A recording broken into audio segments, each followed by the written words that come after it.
Poštovani gledatelji, dobro vam večer. Moje ime je Robert Tomić-Zuber. Dobrodošli u reviziju Al Jazeere Balkans u suradnji sa Jutarnjim listom. Razvod, posljedice za dijete, jednakopravno roditeljstvo, sustav. Ovo su teme večerašnje emisije u koju ulazimo sa pričom koju smo naslovili 150 zabranjenih metara.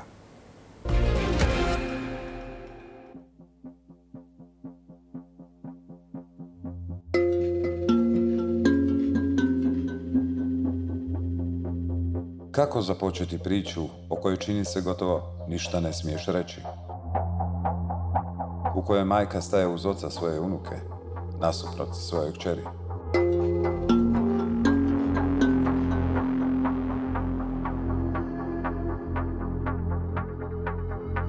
Kako ispričati priču u kojoj i drugi unuk postaje razlog očajničke borbe još jednog oca, iste majke?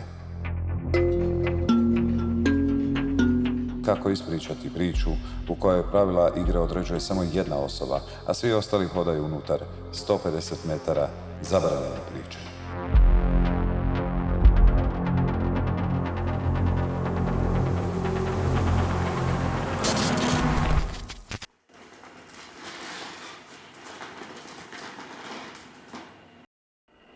Taken to mistress, the girl and her father. I met her on the 21st of June 2014 in Berlin. That's when we first met on a farmer's market in Berlin. It's unbelievable from today's perspective, but nevertheless, what she told me, she's the daughter of a French princess. Her father is an Italian industrialist, lives in Turin, etc. etc. She mentioned Croatia, that she was living in Croatia at a certain point in Zagreb. She mentioned that she was married before. She claimed to be divorced, and she claimed to have left a very successful marketing business with her ex-husband in Zagreb. Sva pitanja koja ste čuli dogode se u onim pričama koje postanu prije svega iznimno teški pravni labirint, a koji se ispred vas prostire kao neko minsko polje, sa nebrojenim pravcima, rukavcima koji vas mogu zbuniti, u kojem se pitate trebate li ovu priču možda započeti pričati od njenog kraja. Ako smatrate da nešto nije u redu, prijavite. Trebate li možda krenuti od trenutka koji vas je nominalno motivirao da ispričate priču o borbi oca za pravo djeteta da bude u kontaktu s oba roditelja? We as society have to protect the people who cannot protect themselves, and these are kiddos. Kids need to be protected. So they don't have to trust the father, they don't have to trust the mother, but maybe make some phone calls. Ili možda od oca starijeg djeteta koji vas upoznaje sa cijelom pričom uskraćivanog očinstva. Me and Andreas, who are two people that will not give up, will make sure that the truth comes out. So she knows that her time is ticking, and the only thing that has ever worked for her is to run away. So she will try to run away. Ili bi možda ovu priču trebali započeti s dostupnim podacima o ženi s naslovnica kojom su se kazneni sustavi u državama Europske unije bavili zbog navodnih prevara pod različitim identitetima. Pa radi se o jednoj priči koja je krajnje nevjerojatna. To je priča u koju je teško povjerovati. To je bio i razlog zbog kojeg sam počela pratiti tu priču. Šogorica Silvija Berlusconija, kćerka francuske princeze, kćerka regionalnog magnata, vlasnika INE i torinske industrije, kćerka hrvatskog predsjednika Stjepana Mesića, njemačka doktorica plastične kirurgije. A sve one zapravo su Anika Šljokavica i Siska. A mogući početak ove priče može biti i posve slučajno snimljena i arhivirana snimka od prije 5 godina, kada je započinjala akcija za malenu Norušitu. Anika de Vilera pojavila se niotkuda, nudeći pomoć s isplikom što ne razumije hrvatski, ne protiveći se kameri na javnom mjestu koja joj je snimila i slikom i tonom čini se jedina u cijeloj Europi. Jana, this is Anika. Jana, It's my pleasure. my pleasure. Are getting out of I it. heard the bit. I didn't understand a lot, but I got a feedback from Sasha yesterday and today, and it's amazing situation. I don't know what should I say. Neće da se obrišu.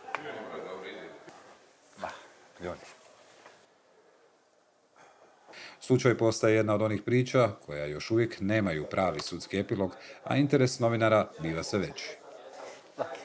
Bila mi je krajnje zanimljiva situacija djeteta koje je rođeno od majke koja je u braku sa čovjekom koji nije otac djeteta.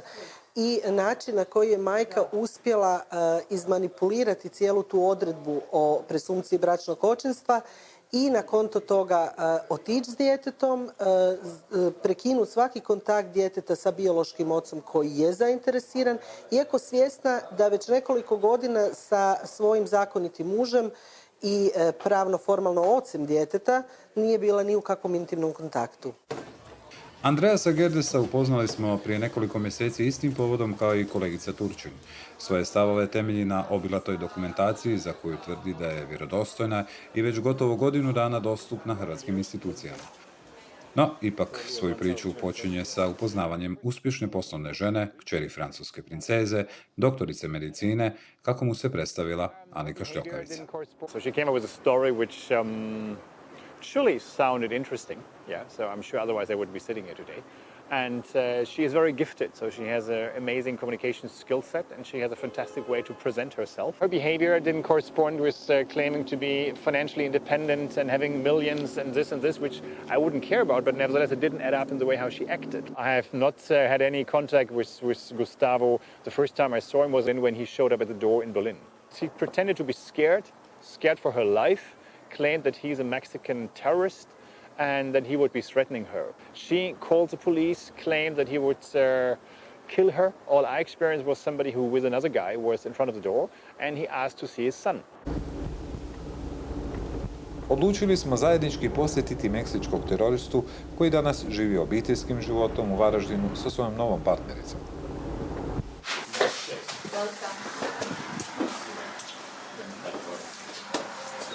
I was not a rich guy or anything, just a regular Latin American foreigner. I thought she was with me just because of love, as I was with her. The first time that we ever communicated was online, was in Facebook.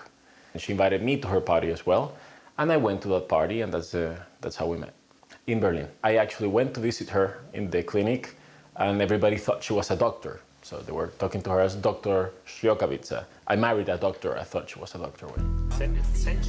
Ovo uvjerenje Gustava vratilo nas je na dokumente koje nam je pokazivao Andreas.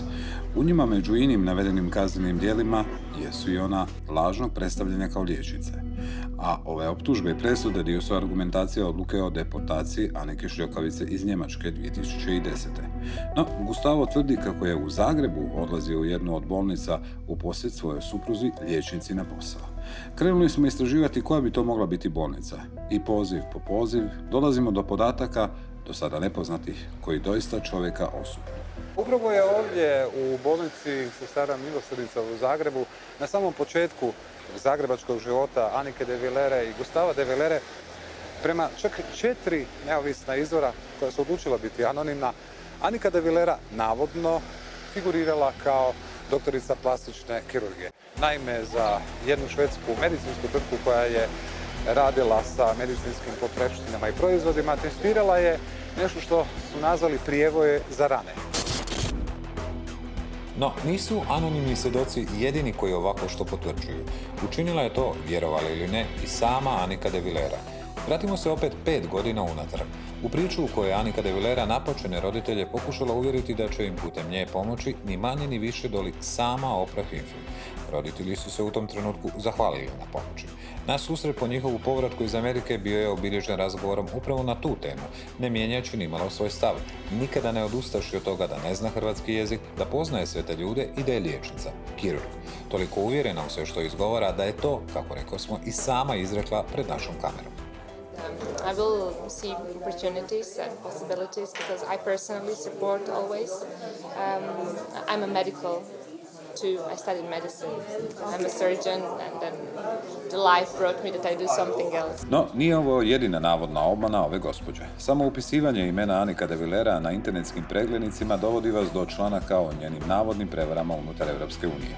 Od Njemačke do Malte. O njoj se piše pak u cijeloj regiji, no uz Maltu i u Italiji.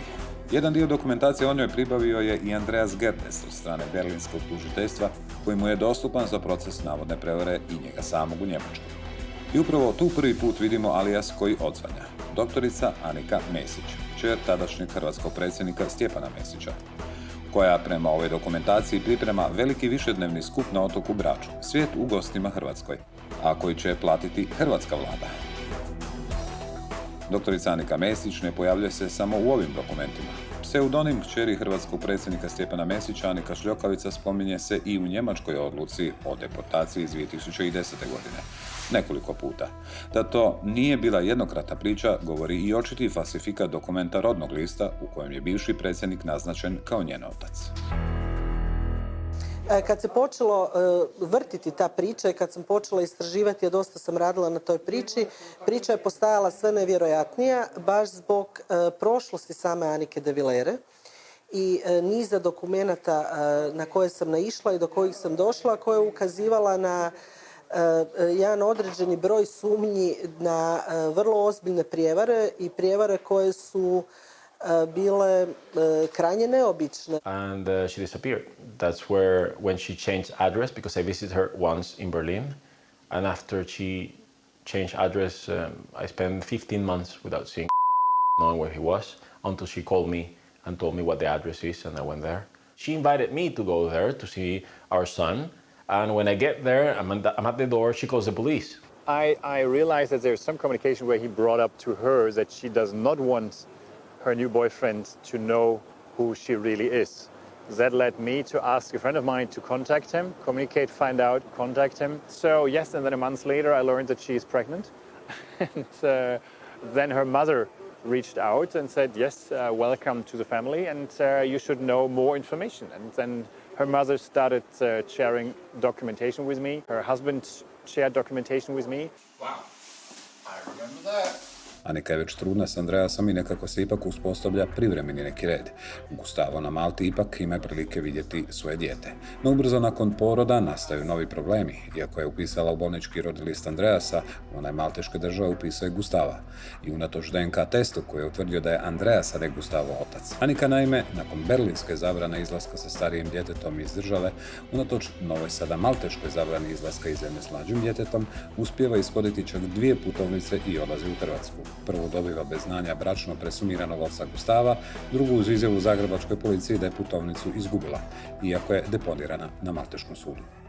So nobody seems to be googling it, nobody seems to be checking it, they just give her a second passport. On već godinu dana ne viđa svoje dijete, bez obzira na niz koraka i niz napora koje je napravio isključivo institucionalnih kako bi do toga došao, a da ni pravosudni ni socijalni sustav u Hrvatskoj ne može odgovoriti zbog čega on svoje dijete ni na koji način ne može vidjeti. We have everything translated, certified Croatian translations by credible lawyers in Zagreb. We gave them access to call the people in Berlin from the child protection authorities. They do not want to communicate. It's just us trying to give the best to our children, to keep them safe. And we're both suffering through the same system. I have no criminal record, and I got arrested straight at the Child Protection Department here on the 2nd of October, and together with her mother, so with Annika's mother, and we faced charges where Annika filed charges claiming that her mother and myself would have violently attacked her.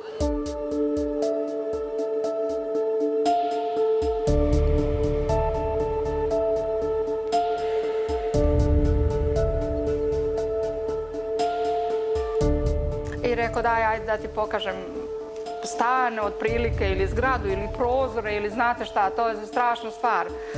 Iza nekih tamo zidova ti je dijete, a mislim bespotrebno. Da bi se u tom trenu upalilo stubišno svjetlo i tko izlazi, silazi moja kćer Anika. I onda je on meni rekao šta ćemo sada? I ja, znate šta ja imam? Pa to mi je kćer. Ja nemam potrebe da se bojim svog djeteta. Kao prvo, ja sam u tom trenu, bez obzira na sve te gluposti, bila je sretna vidjeti ponovo. Ja sam rekla, ništa, idem za njom. A šta ću ja kao majka? Da bi ona onda samo digla ruku i pokazala stop, zvaću policiju. Mi smo otišli u centru za socijalnu skrb drugo jutro i Andreas je imao zakazan termin s njom da bi ušla 2 policajca. Ne znajući, onda su oni rekli onom čovjeku koji radi na porti da su oni došli po nas. Tu su nas onda zatvorili, 3 sata smo bili u pritvoru gdje je polako postalo neugodno biti u tom hladnom podrumu, znate. Mjera je da ne prilazimo Aniki na 150 metara, da se ne smijemo joj približavati, ne smijemo biti u njenoj blizini. Znate kako se osjećam? Ja bi njoj prišla. Ja se osjećam tako, jer to je moje dijete. Ona nije moje malo dijete, ona je moja kćer. U Zagrebu pri posjeti iz Njemačke putem Andreasa upoznajem baku njene djece, koju ne može vidjeti jer ima zabranu prilaženja svoje kćeri od 150 metara. Kako gotovo sve neobično u ovoj priči, tako i ova majka u njoj stala uz svog nevjenčanog zeta, a ne u svoju kćer, vjerujući da je pravo njene unuke da ostvari kontakt sa svojim ocem. Moja kćer predamnom i sa mnom ne bi imala niti jednog argumenta da pobije. Sve se lomi preko nedužne kičme one dječice. To je moje mišljenje. I vi vidite da ja pri tom stojim. No ja stvarno umriću za to. Ali sam pravedna. Sa Silvanom i Andreasom odlazimo u Sisak, rodni grad Anike de Villere. Upoznati još jednu majku, baku i prabaku, koja svoju praunučad također gleda samo na slikama. Prije tog susjeda upoznajemo Silvaninog supruga Bobana i njihova Ahila u blizini ušća rijeke Kupe u Savu. Tek toliko da zastanemo prije razgovora s bakom Vukom.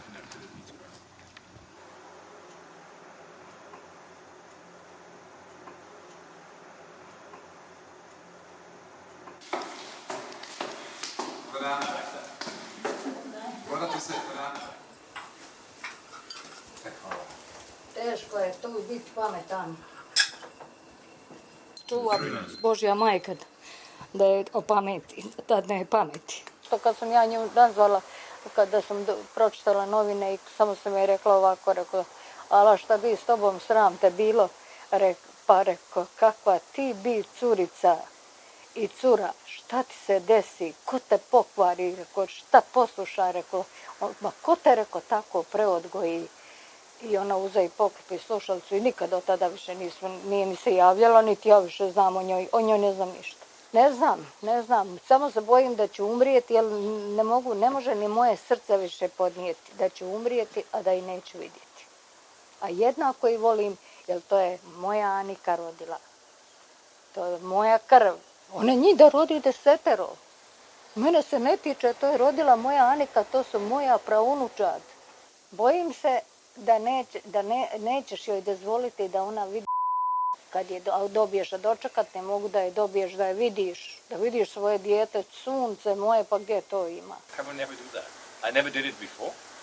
Deserves to have her mother in her life as well. That's very natural. Mitar i Silvana.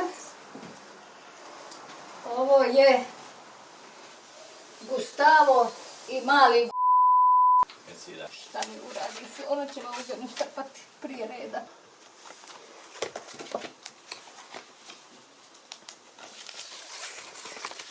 Ona crtala, Anika, sam nema potpisa. Šta je ovdje? Aha, to je ono što je izrezivala, radila. Vrlo bila pedantna, vrlo. Ja nisam htjela prati, da ostane uspomena. Wow. This is not only beautiful, this is very nicely done. Ne vidi što se dočeka. Umjesto ja da čekam nešto, ja sam čitav život Roberta nešto čekala. Evo šta sam dočekala. Sve najgore. Samo eto, opet kažem, Bogu dragom, hvala, sam zdravi.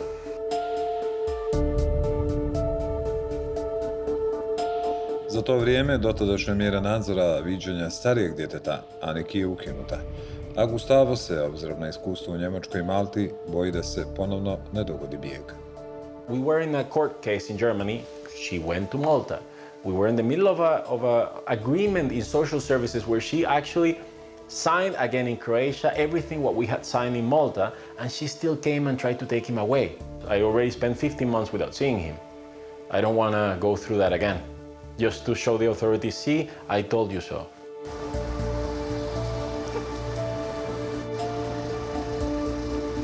The risk is even higher now that she takes him away, or that in her reality she finds more opportunities to escape with both children again.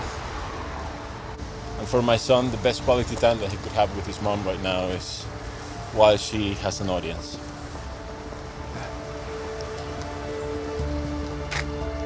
A upravo je ovaj strah od ponovnog odlaska Anike s njihovom djecom izvan države zajednički ovoj dvojici očeva.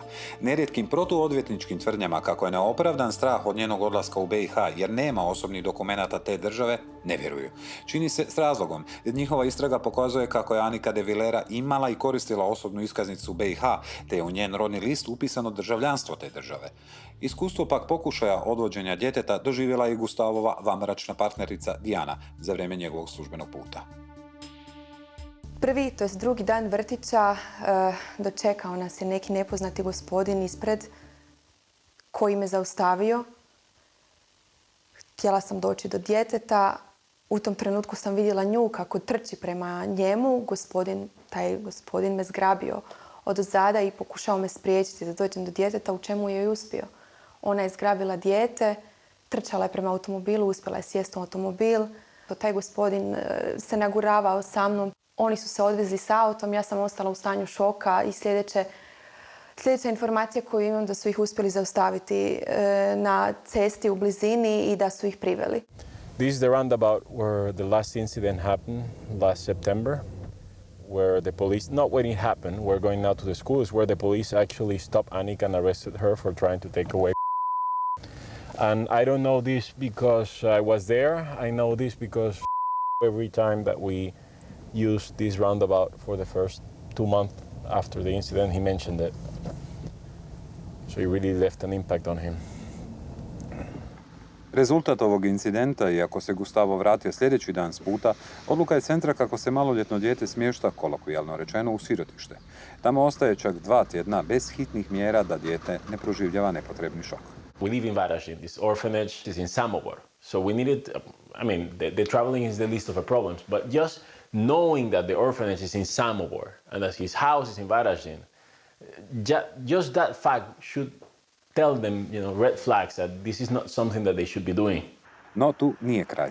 Gledate snimku sa Gustavovog mobitela koja je bila temelj odbacivanja kaznene prijave Anike de Vilere za pokušaj fizičkog napada državnog odvjetništva, zbog koje je Gustavo iste večeri uhićen i provodi noć također u Samoboru, ali u pritvoru.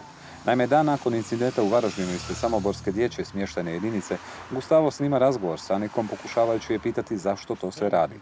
Čekajući jučerašnjeg pomagača koji ne želi da ga Gustavo snimi, Anika, vrlo sigurna na jeziku za koji je tvrdila da ga ne razumije, slikovito najavljuje Gustavu gdje će provesti sljedeću noć. The position where I am right now are the worst things that you can be. I have 2 of them. It's being a foreigner and being a father. This was the darkest period of my life. Okay, so it is very tough to go through this and emotionally very painful. I apply my brain and have learned to take my emotions out of it to make sure I'm not getting destroyed. A razgovor pak sa sustavom koji bi trebao pomoći u ovakvim slučajevima gotovo je neostvariv. Sustav koji je zaboravio na prvu presudu Sisačkog suda o nenadležnosti Hrvatskog suda u ovom slučaju i činjenici da je majka, iako je pokrenula spor, nestala pa je sud proces morao dovršiti bez nje. Policija kaže sve je učinila kako treba i ne može više od toga reći. Matični ured koji smo zvali za provjeru Anikinih navodnih krivotvorina treba puno vremena za odgovor. A sveukupnu komunikaciju sa sustavom ilustrira razgovor u Zagrebačkom centru za socijalnu skrb sa njegovom inače vrlo ljubaznom ravnateljicom, a on se pak može sažeti u samo jednom isječku. Ja moram, ne da moram, nego naprosto to tako mora biti.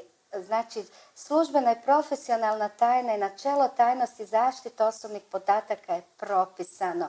Zaštita interesa korisnika, a ovdje je to dijete. U bilo kojem slučaju zabrana iznošenja materijalnih i obiteljskih prilika propisana je. Je li to smokvili za socijalne skrb?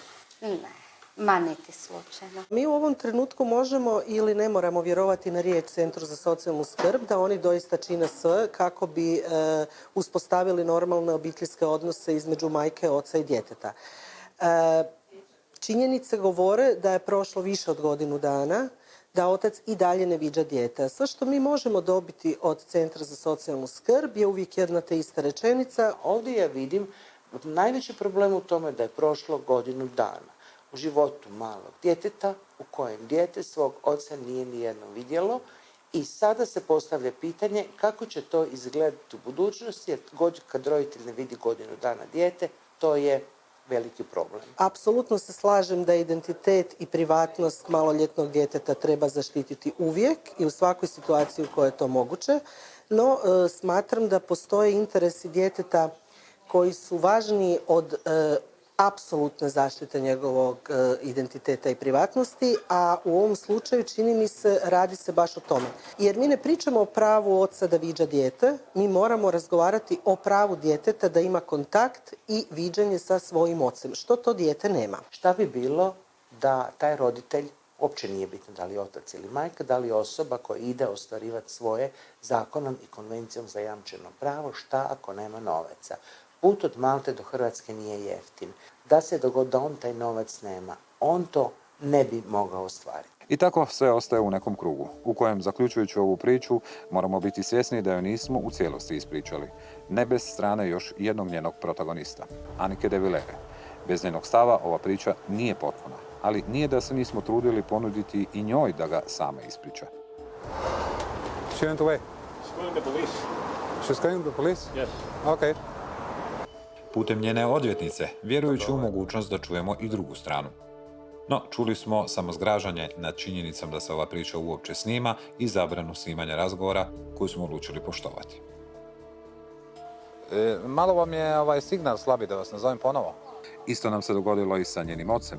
Aha. I njenim bratom. Pa na kraju i sa samom Annikom. Dobro, a da li imate želju, Annika, da na bilo koji način se nađemo bez... Ok, hvala. Ne može se odustati od priče ako je priča utemeljena i ako postoji jasan razlog zbog kojeg je važno da joj se objavi, a to je recimo interes djeteta. Jer bi to bilo, naprosto bi bilo prejednostavno. Druga strana bi tad mogla manipulirati i medijima. Manipulirati sustavom, manipulirati vlastitom obitelji, manipulirati i medijima, jer je dovoljno da kaže ja ne želim razgovarati. To naprosto ne može biti jedini razlog. I bez toga čini se da se ni centimetra nakon svega nismo pomakli od onih 150 metara udaljenosti Andreasove zabrane, gdje smo naš razgovor i započeli, s osjećajem da smo na kraju od bilo kakvog rješenja kilometrima udaljeni. This is not about father's rights. This is not about mother's rights. This is about children's rights. Children have the right to have a happy and safe childhood. That's the core. Today, my son still asks me why I left, and I have to explain him that I didn't leave, and I don't want to tell him your mom took you away. I understand why other fathers get destroyed or why other mothers get destroyed, because it's a process which should never occur. A very painful process for everybody involved. No na kraju nema u ovoj priči pobjednika, samo puno povrijeđenih i dvoje djece koja o niti jednom potezu odraslih nisu odlučivala. Samo su živjeli njihove posljedice.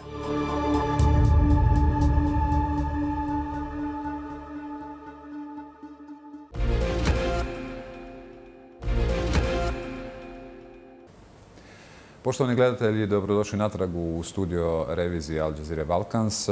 U studiju pozdravljam Melitu Požgaj, tajnicu Hrvatske udruge za ravnopravno roditeljstvo, koja je s nama pogledala ovaj film. Kako komentirate, dobro vam večer, kako komentirate ovakve situacije? Doreći, hvala na pozivu. Ova situacija je vrlo šokantna za pogledati. Pogotovo kada vi to vidite od početka do kraja nešto za što ne možete uopće vjerovati da postoji. To postoji ovdje, postoji sada. I nažalost postojeći još dugo ako nećemo reagirati onako kako treba. Međutim, ovdje je situacija vrlo pipava u smislu da i mi moramo reći da gospođa de Villera je u trenutku kada je, jedan dio filma govori o tome, odlazila iz Malte, imala situaciju da je to učinila između dviju zabrana Malteškog suda. Dakle, u Hrvatsku kada je došla, bila je pravno i još uvijek se nalazi u jednoj drugačijoj pravnoj situaciji nego što je se spočitava. Pa gledajte, ono što piše na papiru je jedno, ono što je stvari istina i uvijek je nažalost drugo. No već sama situacija da majka odvodi dijete bez znanja drugog roditelja je u stvari šokantna. Ali kako možemo reagirati kad govorimo o sustavu, kako se može ta stvar dovesti i privesti bližu kraju? Vi ovdje imate situaciju da je s jedne strane jedan način, slot djelovanja gospođe de Villere ukazuje kako se ponaša sa sustavom, navodno.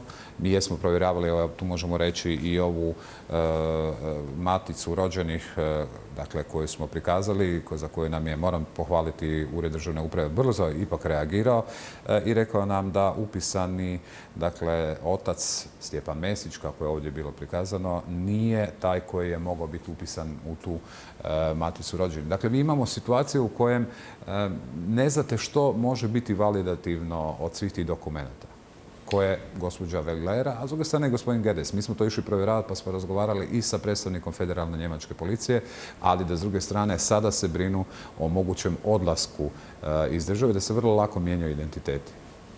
Nažalost, ovo što sam rekla kao upozorenje je istinito. To se događa u Hrvatskoj i vrlo često. O tome se priča, o tome se govori, o tome se nažalost i piše. Tako da ovo upozorenje mislim da moraju uzeti u stvari vrlo ozbiljno i koristiti sve pravne stvari, načine da zaštite svoje dijete, da zaštite svoje pravo u stvari da budu sa tim djetetom. Kad govorimo o odnosu, mi smo komunicirali i sa policijom koja čini što može. Mislim, mi smo imali to blagoslov da upoznamo sustav kada djeluje gospođa De Vilera, pa smo prošli tjedan i bili pozvani na obavijesni razgovor prije ove emisije i zaista smo bili suočeni s nečim vrlo prvi put u životu na taj način. Tako da možemo razumjeti kontekst kada se takav situacija dogodi. Kako se vi nosite, vi ne govorite samo o očevima, nego i majkama. Kako se onda nose roditelj pojedini u takvim situacijama? Naravno da govorimo o roditeljima, zato što sam i udruga za ravnopravno roditeljstvo, nismo udruga za očeve. Naravno da je većina članova naših očeva samim tim što po statistici, iako je statistika brojevi, a teško je govoriti o djeci kao brojima, no moramo biti svjesni da 85% nešto djece pripada majkama nakon razvoda braka. Gledajući 30% konfliktnih razvoda u cijeloj toj situaciji, to je 1500 djece koji se nalaze u konfliktnim situacijama. Ovo što ste vi doživjeli, teško mi je reći, ali čak mi je drago da jeste samo zato da osjetite što je osjetilo 99% naših članova. Dobro, nećemo od toga raditi neku veliku, kako da kažem, žrtvu. Dogodilo se i tako je, podnijeli smo, idemo dalje. Ali kad govorimo o institucijama, o sustavu s kojima smo djelomice pokazali kakva je bila komunikacija, ja predlažem da tu stanemo jer u studiju nemamo drugog gosta. Naime, vrlo je teško bilo koga dobiti u studio, prije svega zato što se radi o postupku koji je u tijeku, tajnost postupka i sve ono što slijedi tome. Mi smo se obratili raznim institucijama. Međutim, vidjeli ste taj dio razgovora sa ravnateljicom, vrlo ljubaznom, ponavljam, Centra za socijalnu skrb Zagreb. Preporučam, odnosno, pogledajmo svih malo cijeli razgovor u nekih 8 minuta kako je to teklo. Evo, gospođo Brožić-Perić, hvala vam prije svega što ste nas primili, jer znam da je u ovom situaciji nekako centar omeđen bilo čime što može komunicirati sa novinarima. Mi smo doista, ono što nije baš ugodno čuti javnosti, mi smo doista vezani čuvanjem službene i profesionalne tajne, pogotovo u slučaju kad su u pitanju interesi maloljetne djece, a pogotovo kad su postupci u tijeku. Dobro, ovdje se ne radi o priči koju otkriva revizija, nego je priča postala već javna. Što u takvoj situaciji? Mislim, sad ćemo se praviti da javnost ne zna o koje obitelji se radi. Ja bih htjela reći kad dijete ima oba dva roditelja, često su roditelji problem oboje, a ne samo jedan.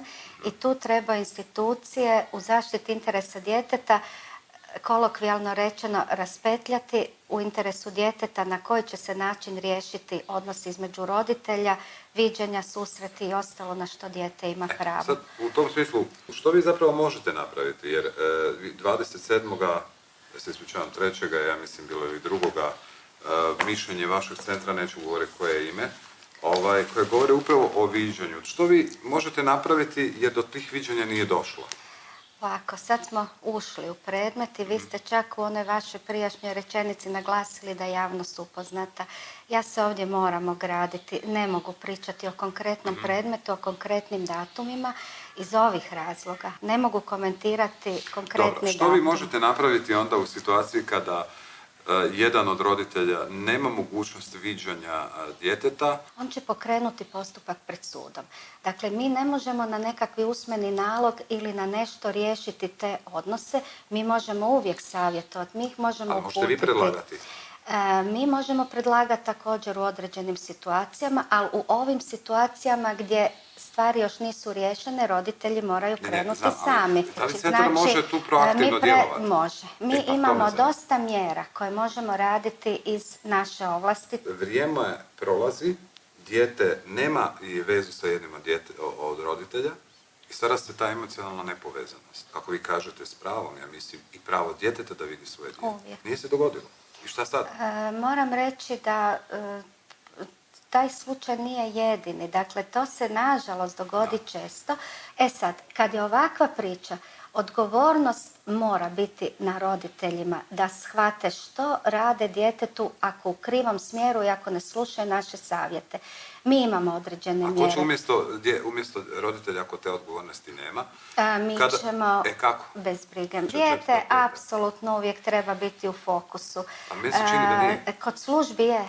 Vrlo često, nažalost, kod tih roditelja nije. Dijete treba imati oba dva roditelja. Ako ih ima, daj Bože. I što da radi sada jedan roditelj kada kontinuirano nema mogućnost, bilo to majka ili otac, kontakt sa svojim djetetom? Pokrenut će postupak. Znači, taj roditelj mora pokrenuti. Je, znam, ali to traje. Godinu dana, pa žalba, pa protužalba, pa ovo, pa traje. Što se tiče svi možete vi živimo u Hrvatskoj u kojem oko međe se 20 godina možete svađati. Meni je žao što je tako. Znači, iz pozicije Centra za socijalnu skrb mi svoje odluke, mišljenja i sve što treba u takvim predmetima rješavamo izuzetno žurno i rješavamo timski. Ja u kupe, vi u špade, ja vas razumijem. Ja načelno, vi konkretno. Jer meni nije samo i taj slučaj, mislim da ih ima jako puno. Nekako mi se čini da centar bi mogao imati u okviru svojih ovlasti više mogućnosti da djeluje, da omogući nadzirano. Može. Znači, zašto to ne napravi? Centar to radi. Centar vrlo često izriče smjere iz svoje nadležnosti. Centar radi plan... Možete u vašem centru organizirati viđenje? U vašim centrima, područnim? Ovako. Znači, mi prvo trebamo imati sudsku odluku kako su susreti određeni u slučaju da se roditelji ne žele dogovoriti. Znači, dijete mora čekati gospodina suca, gospodina pravosuđa, birokraciju. Centar će kroz svoje mjere i u planu te mjere uvesti one situacije koje su za to dijete poželjne. Ja sam vas pitao jednu drugu stvar. Može li centar organizirati, barem u svojim prostorijama, nadziranu mogućnost da vidi jedan roditelj drugo dijete? Može po svojoj procjeni. Dakle, ali svaki predmet... Jel mu treba sud za to? Ako idemo kroz mjeru ovu nadzora, mi možemo organizirati kroz plan i sveobuhvatnu procjenu da se sretnu. I možemo biti prisutni, dapače. Ali nam može pomoći da jedan roditelj više od godinu dana ne vidi dijete? Može, međutim... Zašto se to ne radi u nekim slučajevima? Da ne kažem u ovom. Ne, radi se. Načelno govoreći vrlo se radi, jer mi smo svjesni razvojnih rizika djeteta, pogotovo malog djeteta. Načelno, slučaj za koji vi spominjete ne mogu iz ovih razloga komentirati. Taj slučaj je dosta bio kompleksan zbog određenih okolnosti. Znači, džaba nam intervju, mi možemo sad stati.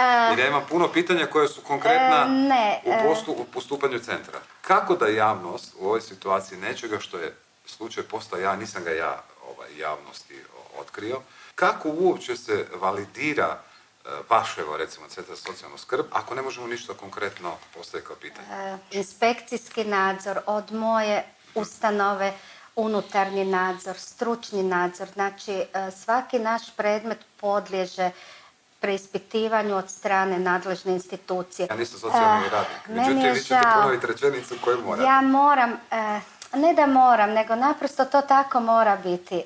Znači, službena i profesionalna tajna i načelo tajnosti zaštite osobnih podataka je propisano.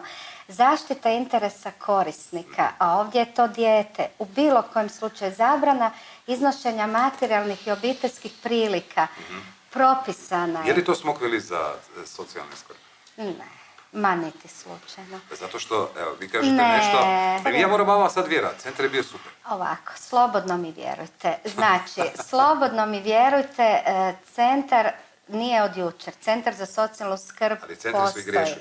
Sjetimo se Pule.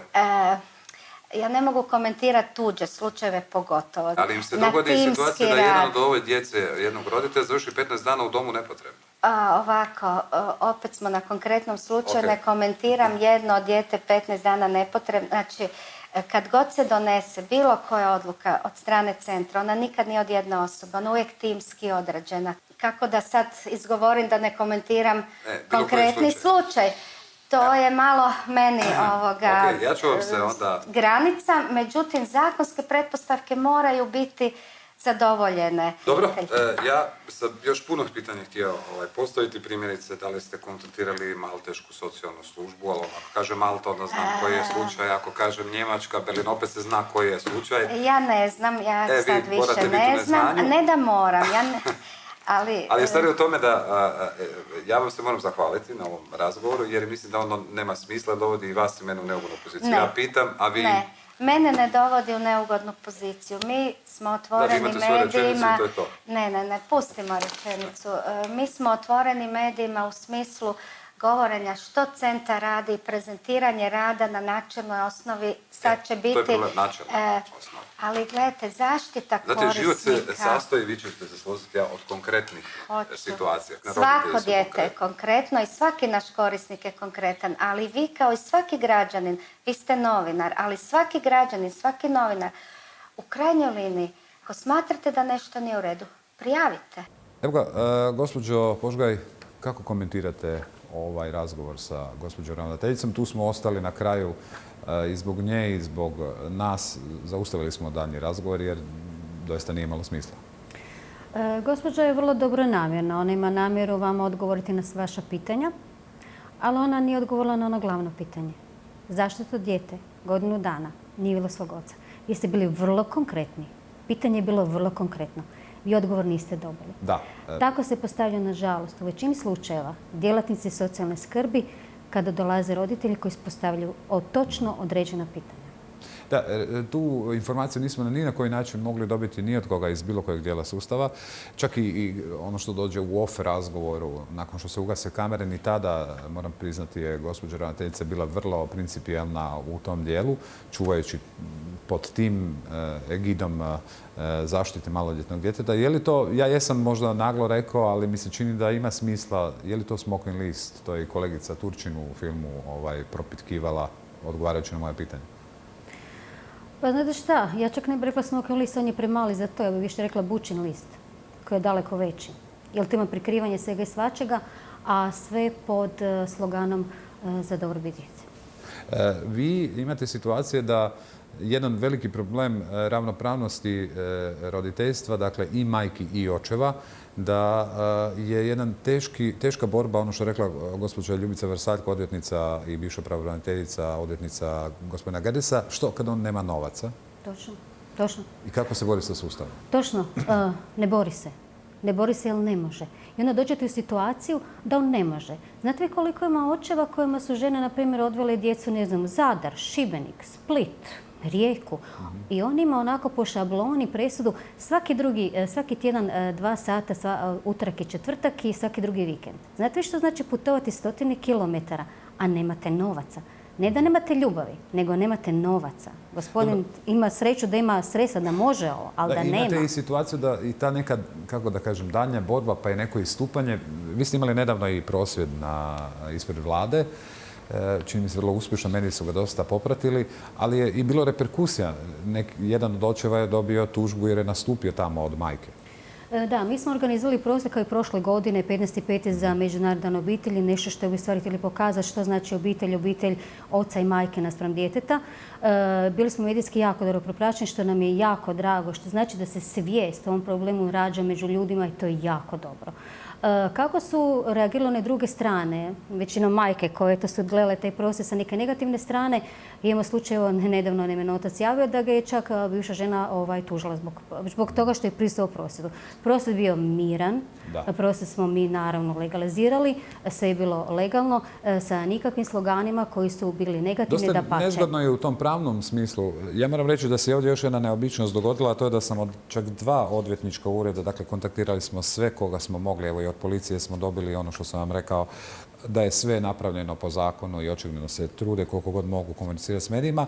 Međutim, ono što je isto neobično ko neki Minority Reports unaprijed da se predvidi šta ću ja napraviti u emisiji, dobili smo od 2 odvjetnička ureda gospođe De Velere pisma, upozorenja koja u tom smislu smo percipirali, dobili smo i upute kao pomoć o ponašanju prema konvenciji uputa pravobraniteljice za djecu kako da se ponašamo u toj temi i na tome se zahvaljujemo. Puno nam je pomoglo obzirom na moguće neiskustvo koje bi mi imali u toj temi.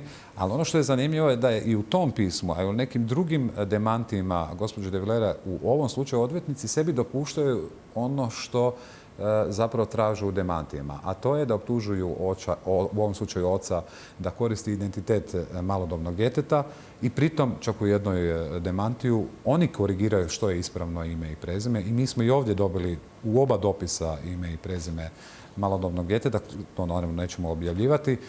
To je drugačija pozicija u takvim situacijama jedne i druge strane. Tako je. To su odvjetnici majke, je li tako? Da. A da su odvjetnici oca? To se ne bi mogli dozvoliti. Radi se o tome da su to dva kriterija. Jedan za očeve, jedan za majke, a djecu ko pita. To je stvarnost. To je stvarnost. A zamislite kako je očeva kada dođu tako odvjetniku za kojeg možda nemaju novaca i idu se izboriti za svoje dijete, za neko viđenje, jedno minorno viđenje da se dijete ne izgubi života. Imamo dva slučaja. Ono što je novo u ovoj priči da je odlučio istupiti Gustavo Vilera, otac starijeg djeteta, koji do sada nije istupao u medijima. To je jako dobro i moram reći jako hrabro, zato što u stvari, osim prvotnog srama, vi imate i osjećaj da će vam neko uzeti dijete, da će vam izbiti ono malo prava što ste dobili. Pravo je, dobro je i hrabro je od oca da je tako istupio, jer je istupio za istinu. Vi kad imate istinu, vi ne možete reći krivo. Ok, očekujemo da će druga strana reći da istina nije baš tome tako, ali hvala vam što ste i vi došli u studio i vama je nezgodna pozicija obzirom da je ovaj proces još u tijeku. Pokušali smo i općenito na ovu temu razgovarati, ali vama su općenite teme sačinjene od pojedinih slučajeva. Tako je. Život se sastoji od ljudi. Ovdje su prvotno u stvari djeca. A za djecu ćemo napraviti sve što treba. Hvala vam lijepo na gostovanju i na, ja bih rekao, odgovorima koji su bili mogući u ovoj situaciji. Poštovani gledatelji, bilo je to sve u ovomjesečnoj reviziji. Vidimo se na kraju sljedećeg mjeseca, odnosno u posljednjem ponedjeljku u 6. mjesecu sa novom revizijom.